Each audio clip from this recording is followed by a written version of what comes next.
রোগী যদি শ্বাস না নেয় অথবা শব্দ করে বা কষ্ট করে নিঃশ্বাস নেয়, তবে যথাযথ কৌশল অবলম্বন করুন।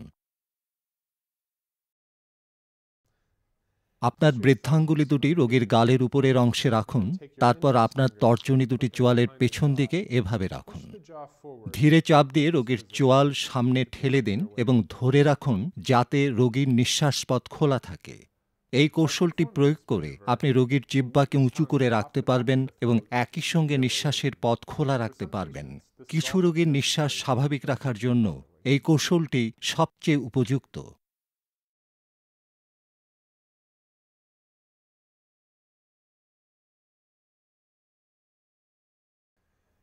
যদি রোগী বমি করে বা পরিবহনের জন্য অপেক্ষাকালীন সময় রোগীকে রিকভারি পজিশনে রাখতে হবে।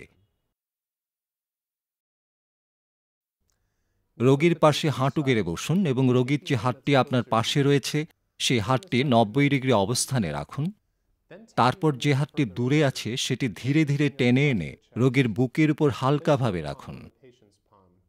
রোগীর হাতের তালুতে আপনার তালু স্থাপন করুন, তবে আঙুল আঁকড়ে ধরবেন না।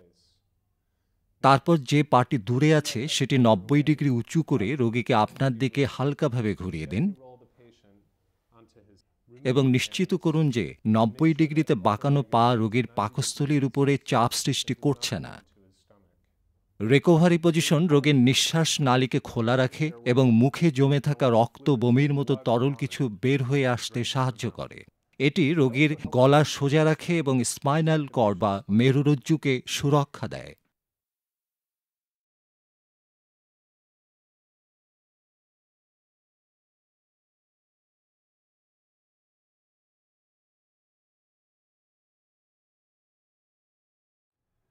যদি রোগীর কোনো ক্ষতস্থান হতে রক্ত বের হয়, তাহলে ওই ক্ষতস্থানে সরাসরি চাপ প্রয়োগ করতে হবে। প্রথমত, হাতে যেন রক্ত না লাগে সেজন্য গ্লাভস ব্যবহার করুন। যদি গ্লাভস না থাকে সেক্ষেত্রে পরিষ্কার প্লাস্টিকের ব্যাগ অথবা প্যাকেট ব্যবহার করতে পারেন। ক্ষতস্থানে বিদ্ধ কিছু তুলে ফেলার চেষ্টা করবেন না, কারণ তা আরও বেশি রক্তপাত ঘটাতে পারে। একটি পরিষ্কার তোয়ালে, ব্যান্ডেজ অথবা কাপড় দিয়ে ক্ষতস্থানটি ঢেকে হাতের গোড়ালি দিয়ে ক্ষতস্থানটিতে সরাসরি চাপ প্রয়োগ করুন। যদি ক্ষতটি মুখ, পেট অথবা বুকে হয় তাহলে বেশি জোরে চাপ প্রয়োগ না করে রক্তপাত বন্ধ করার জন্য যতটুকু চাপ প্রয়োজন শুধুমাত্র সেটুকুই প্রয়োগ করুন। যদি বেশি রক্তপাতের কারণে প্রথম কাপড়টি ভিজে যায়, তবে অন্য একটি পরিষ্কার কাপড় দিয়ে ওই কাপড়ের উপর রেখে একইভাবে চেপে ধরুন। ক্ষতস্থানে কমপক্ষে 15 মিনিট অথবা রক্তপাত বন্ধ না হওয়া পর্যন্ত চাপ অব্যাহত রাখুন। কিন্তু আপনি যদি একা থাকেন তাহলে ক্ষতস্থানটি কাপড় বা ব্যান্ডেজ দিয়ে শক্ত করে বেঁধে ফেলুন।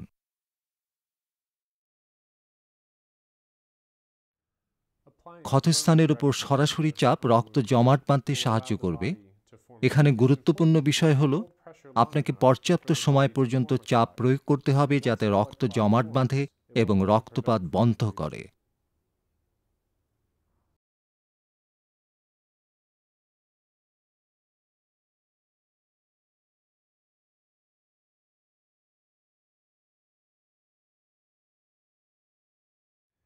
যদি আহতের আংশিক অথবা সম্পূর্ণ অঙ্গচ্ছেদ হয়ে থাকে তাহলে রক্তপাত বন্ধ করার জন্য টুর্নিকেট কৌশল অবলম্বন করুন। আহত অঙ্গটি বাঁধার জন্য দড়ি, ছেঁড়া কাপড়ের টুকরো বা অনুরূপ কিছু খুঁজে বের করুন। প্রথমে আহত অঙ্গের আঘাতপ্রাপ্ত স্থানের উপরে বাঁধুন এবং জোড়া গিঁট দিন।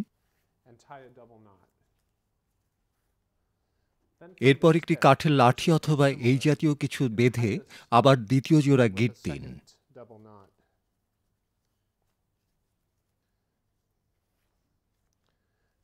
রক্তপাত পুরোপুরি বন্ধ না হওয়া পর্যন্ত লাঠিটি এভাবে মোড়ান এবং দ্বিতীয় কাপড়ের টুকরাটি দিয়ে লাঠিটি ওই অঙ্গের সাথে বাঁধুন যাতে পাকটি খুলে না যায়। দ্বিতীয় বাঁধনটি রক্ত চলাচল বন্ধকারী প্রথম বাঁধনের মতো শক্ত হওয়ার প্রয়োজন নেই। মনে রাখবেন, টুর্নিকেট প্রয়োগের পর ডাক্তার ছাড়া অন্য কেউ সেটি খুলবে না। টুর্নিকেট গুরুতরভাবে আহত অঙ্গে রক্ত পড়া বন্ধ করে এবং অতিরিক্ত রক্তপাতের কারণে মৃত্যুর হাত থেকে রোগীকে রক্ষা করে।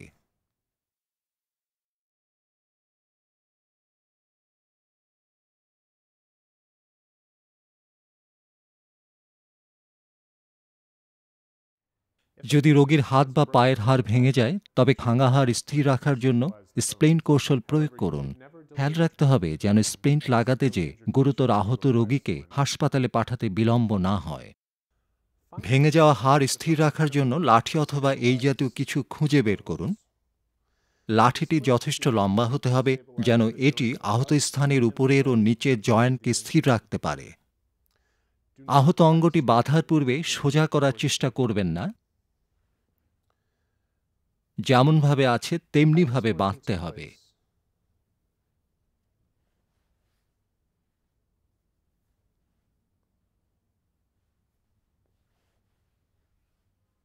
নিশ্চিত করুন যে প্রতিটি গিঁটের নিচে আপনি আপনার আঙুল সহজভাবে আনা নেওয়া করতে পারছেন।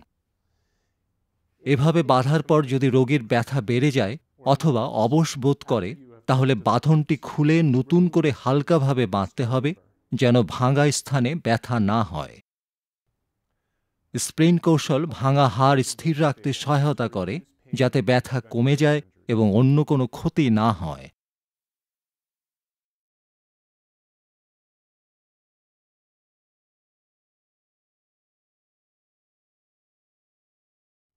আহতকে স্থানান্তর করার সময় মাথা এমনভাবে ধরে রাখতে হবে যেন ঘাড় না নড়ে। এক্ষেত্রে আপনার হাত অথবা পাকানো কাপড় ব্যবহার করতে পারেন। হাঁটু গেড়ে বসুন যাতে আপনার অবস্থান রোগীর মাথা বরাবর নিচে থাকে। অতঃপর আপনার হাত রোগীর কলার বোনের ঠিক নিচে রাখুন যাতে বৃদ্ধাঙ্গুলি উপরে এবং অন্য আঙুলগুলো তার নিচে থাকে। তারপর আপনার হাত রোগীর কানের উপরে রাখুন এবং হাত ব্যবহার করে রোগীর মাথা নাড়াচাড়া থেকে বিরত রাখুন।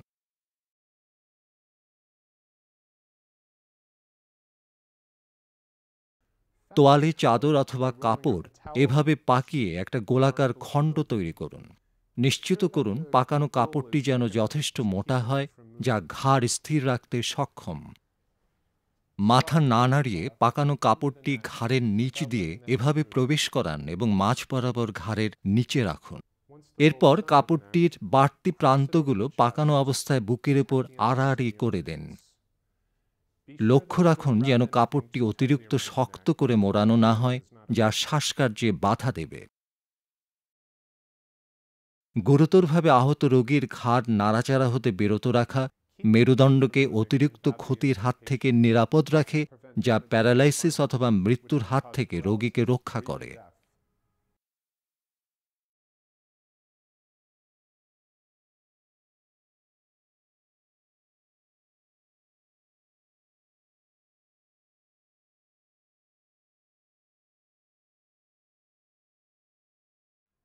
রোগীকে স্থানান্তর করার ক্ষেত্রে লগ-রোল পদ্ধতি ব্যবহার করুন। এ কাজে ৩ জন সহযোগী প্রয়োজন। একজন রোগীর ঘাড়ে হাত রাখবেন এবং অপরজন হাঁটু গেড়ে রোগীর পাশে বসবেন এবং এক হাত রোগীর কাঁধে এবং অপর হাত নিতম্বে রাখবেন। যিনি রোগীর কাঁধ ধরে রাখবেন তিনি নির্দেশ দেবেন এবং ১ থেকে ৩ পর্যন্ত গুনবেন। যিনি রোগীর পাশে হাঁটু গেড়ে বসেছেন সে নির্দেশ পাওয়ার পর রোগীকে গড়িয়ে নিজের দিকে টেনে নেবেন। যিনি রোগীর ঘাড় ধরেছিলেন তিনি রোগীর গড়ানোর সঙ্গে তাল মিলিয়ে যাবেন যেন ঘাড়টি স্থির থাকে। রোগীকে ঘোরানোর পর তৃতীয় সহায়ক স্ট্রেচার বা এ জাতীয় কিছু রোগীর নিচে স্থাপন করবেন। যিনি রোগীর ঘাড় স্থির করে রেখেছেন তিনি আবার নির্দেশ দেবেন এবং ১ থেকে ৩ পর্যন্ত গুনবেন। ৩ গোনার সাথে সাথে প্রথম সহায়ক রোগীকে নিজের পিঠের উপর শুইয়ে দেবেন।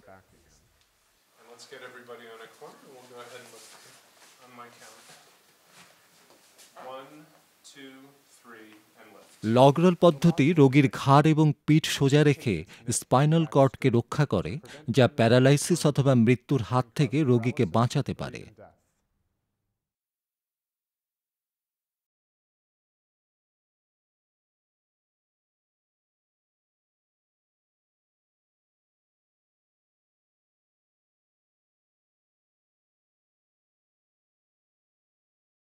যদি রোগীকে স্থানান্তরের জন্য স্ট্রেচার অথবা কাঠের টুকরো না থাকে, তাহলে রোগীকে তেরপাল অথবা বিছানার চাদর ব্যবহার করে স্থানান্তর করা যেতে পারে।